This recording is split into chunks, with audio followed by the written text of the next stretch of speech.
And a good New Year's morning, Eagles fans. I'm not sure I should use the word good.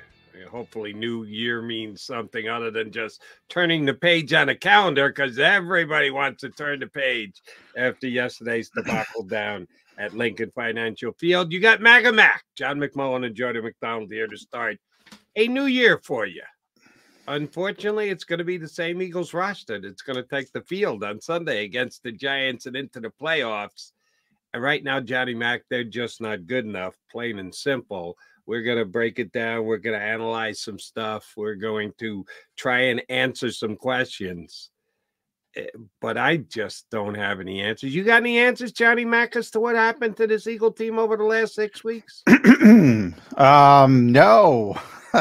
Certainly not after yesterday. Certainly not after the second half. I mean, look, they didn't play well in the first half. I think was I mentioned it on the halftime show. The pick six, which was a miscommunication between Kyler Murray and Higgins, one of his receivers. Kyler was trying to get him to run a corner route. He stuck with the inside route. Kyler threw the pass. It's a timing route, and it's basically a punt. They pick it off. So that's 7 points right there. Great athleticism from Sidney Brown. I'm not taking that away. That was a phenomenal run back. And then, the Eagles offense was moving pretty well, and they took advantage of their red zone opportunities. But the Cardinals offense was moving very well, and that was the disturbing point. And they didn't take advantage of their opportunities and settled for field goals. So it was 21-6, but it didn't feel like 21-6. Now, I'm not going to say here and said I thought they were going to lose the game, because it's the Cardinals, and I expect them to roll over, and they don't have a ton of talent, and I expected them to lose the game. Oh, no. Whether it was Jonathan Gannon's Super Bowl or however people want to describe it, they never stopped. They didn't punt, Jody. The entire game. They didn't punt. We didn't get to see should be Pro Bowl punt returner Britton Covey all day, because they didn't punt. So, boy, I mean, there's a lot of things to pick apart, and you can pick apart plenty on the offense as well. The defense, that was it. That was rock bottom. That's the worst they performed all year, and they had some pretty poor performances, as evidenced by the fact that they demoted their defensive coordinator twice now, as it turns out. First, they took away third down autonomy. Then they took away all autonomy. And they're even worse. Can I stop you right there? We got 2 hours here, so we got plenty of time to cover everything. What does taking away third down autonomy do? What does that mean? What does that signify? What is the line of thinking behind it? This is a story that broke end of the week, whatever. No one knew about it. The Eagles did a nice job of keeping things under wraps. I give them credit for that, that no one knew that was the case. But what does that actually mean? What were they attempting to do when they did that? And apparently whatever it was didn't work, because you were hoping that it was better results than they got, because then they felt the need to go even further and completely strip the defense coordinator of all his responsibility. What does that mean? You don't call the plays on third down defensively. It means the same thing. I've mentioned a couple times that at the end of the Doug Peterson regime, he allowed Rich Scangarella to call part of the game, red zone stuff. He allowed Press Taylor to hurry up, or vice versa. I always get it mixed up. So if people want to, but anyway, it was red zone, and he gave him, and he piecemealed it, and he said, "We need a spark, and let's try something different." Very similar. We need a spark. Let's try something different. And it's not working. Again, I apologize for interrupting. I'm assuming that Patricia was making the calls on third down when the relieved. I believe that's the case. I'm not 100%. Jeff McClain's the one who broke that story. It's interesting because the 8-1 start, I knew that the Eagles started thinking about changes on the defensive side of the football. Didn't know what they were thinking about, but I knew they were mulling some changes with Sean Desai. And I was flabbergasted. Because not that the defense was good, but that's just something you don't do when you're 8-1. You know, it's just, it smacks of desperation. And I think in hindsight, it was desperation, and it is desperation. Mm-hmm. It's a little, because, you know, I get through all my mentions, and you know this, Jody, from taking calls on WIP. It's always the coach's fault. In other words, oh, the players are great. You know, they have so much talent. How could they play like this? How could they play like this? How could they play like this? The coaches are screwing everything up. To a certain degree, that can be true. You saw it on Sunday night. The coach really screwed something up on Sunday night. Coaches can certainly screw things up, but they just don't have the talent on the defensive side of the football, especially in the back seven, especially with the injuries. And you can run through 157 names, and you're going to get the same result. And because it's Gannon week, all the Fangio stuff cropped up again. He gave up 56 points. That's the second part of it. The league, his defense gave up 56 points, granted, to a very good team. But he's no magic elixir either. Right. Here is all I'm trying to point out. The league has caught up to this defensive scheme. I've been talking about it for a long time. You're probably sick of me talking about it, Jody. I've been talking about it, but it happens with every scheme. It happened with Tony Dungy's scheme. It happened with Pete Carroll's scheme. It happened with Mike Zimmer's scheme. It happens to every single one. And then you have to start coming off it and adjusting and go to the next thing. Sometimes it's just going back to one of the other ones. Might be the Dungy scheme. Might be the Carroll. This ain't it. Everybody's getting gashed with this stupid, stinking defense. Everybody.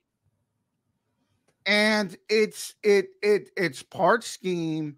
And then when you couple it with losing those 5 starters, 5 impactful players, you know, we can argue how impactful. Obviously, I think C.J. Gardner-Johnson's at the top, followed by Javon Hargrave, and then on, T.J. Edwards. I was going to say, I'd have Edwards higher than third on that list, and we're going to. The only reason I put is because of playmaking. You know, off-ball linebackers are more. He's very good. I've talked about it all the time, but they're especially in this scheme, they're not designed to make splash plays. They don't make splash plays. CJ made splash plays. Javon made splash plays. And to a certain degree, Jalen Carter certainly did that in the first half. That's lessened in the second half. However, all of them go down to Marcus Epps as well and Kaiser White. All of them were good players, at least. And they lost a significant group. And I think people just said, Howie will replace him. Well, guess what? Howie hasn't replaced them. No, he has not. And again, we've got today's show all week leading up to the final against and then the Eagles in the playoffs. And who knows, maybe they get this thing turned around. Sure as hell doesn't look like it. And then we'll be talking about it all off season. Just a quick aside to try and hammer home a point. Who's the best team in the National Football League right now? Baltimore Ravens, probably. Who's the best team in the NFC right now? San Francisco 49ers. What do those two teams, other than they're the two best teams in their conferences, and yes, Baltimore's better because they just beat the snot out of them, what are two major factors that those two teams have right now in common on the defensive side of the ball? Linebackers? Yes, sir. They've got the best pairs of linebackers in the National Football League. And the Philadelphia Eagles turn their nose up, if not laugh, at the linebacker position. That in the Fangio system or the Eagle way of doing things, broach it, couch it, however you want, they think that they can just plug in anyone from anywhere into the linebacker position. It's not all that important. Like John McMullen just said, it's not a playmaking position. We can just get somebody to go out there. You're seeing it, and there was ever evidenced yesterday with the Arizona Cardinals and James Conner looking like O.J. Simpson, running it down their throats. The linebacker position, if you've got a scheme that is in need of and or emphasizes the linebacker position, can still be huge in the National Football League. The Eagles have chosen to go in a different direction, and they're paying the price for it right now because they don't have – you can say, oh, T.J. Edwards doesn't come up with fumbles. He doesn't come up with interceptions. T.J. Edwards stops guys on the run. T.J. Edwards makes tackles. The Philadelphia Eagle linebacking core is a bunch of guys that they've gotten off the street, found that nobody else wanted, last chance type guys, and they just aren't good enough, John, period, to play linebacker in the National Football League.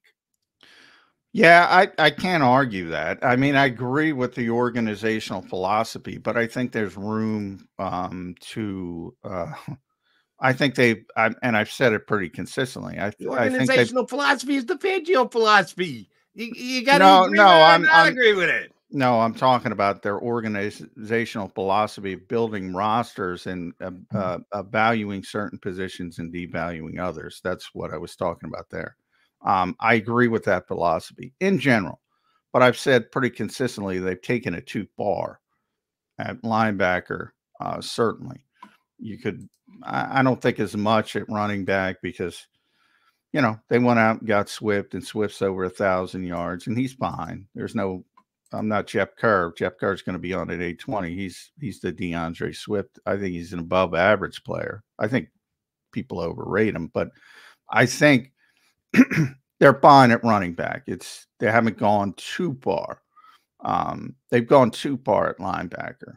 And as you mentioned, I mean, part of it is just injury, and part of it is misevaluating Nakobe Dean. If Nakobe Dean turned into what a lot of people thought, and you thought he was going to be a great player, I thought he was going to be a good player.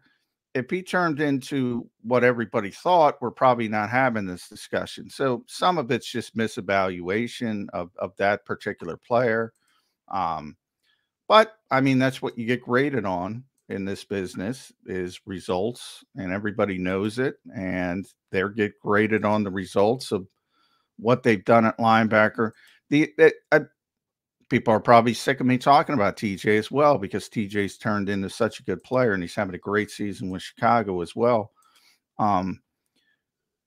They had him. Now, a lot of people have said, well, he wanted to go home. I'm one of them. And I think, you know, reporters like me say that and people take it as gospel. I don't know that. I don't know. I knew TJ was from the Chicago area. I knew he grew up as a Bears fan. I talked to him a lot over the years. I said maybe he just wanted to go home and the Eagles offered him money. I've never gotten any confirmation that they offered him a good deal. And by this point, I think I would have. So I tend to lean towards the other way. They just let him go. And again, I'm not 100% on that. But either way, they had him. I think they would have taken a little bit more pride in the fact that they developed him and they turned him into a good player, and they didn't. And the point that you've made, Jody, they've been through this before. They swung and missed numerous times with the LJ Forts of the world and the Eric Wilsons of the world and the Paul Warlows of the world, and the Corey Nelsons of the world, on and on and on. It's not like this is the first time that they said, oh, we can throw anybody in there and it'll work, because it hasn't worked. Nope. Even Alex Singleton, who's kind of average to slightly above average, he's sort of one of their hits, and they let him walk. That's a win.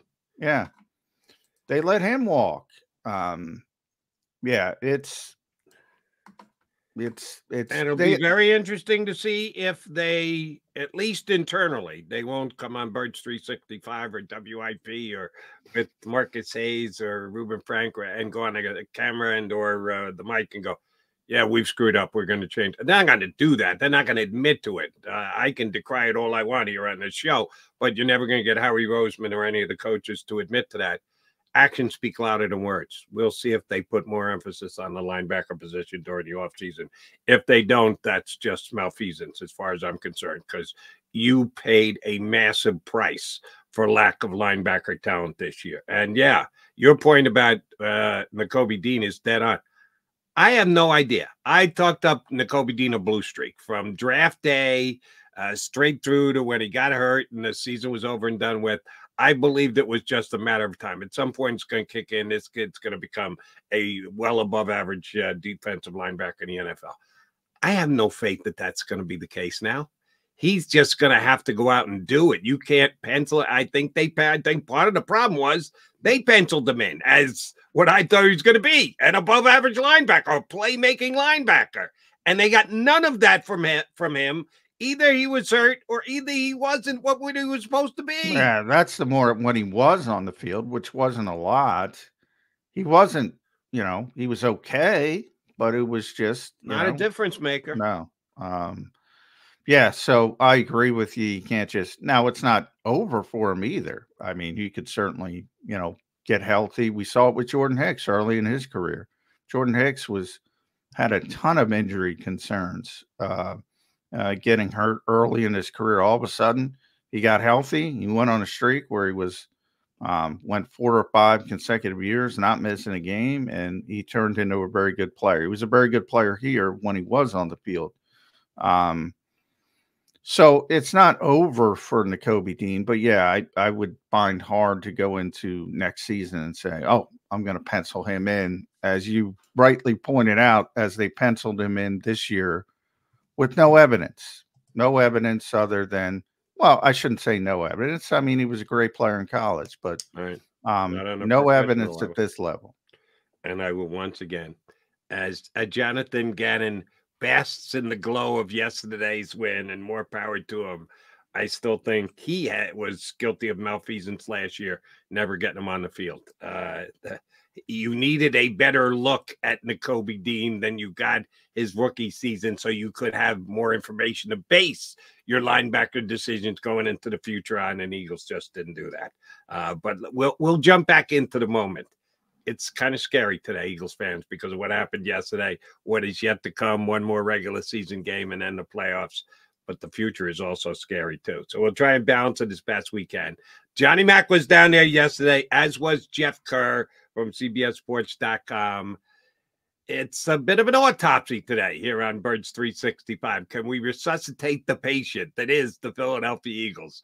We'll see if Dr. Jeff Kerr can help us next.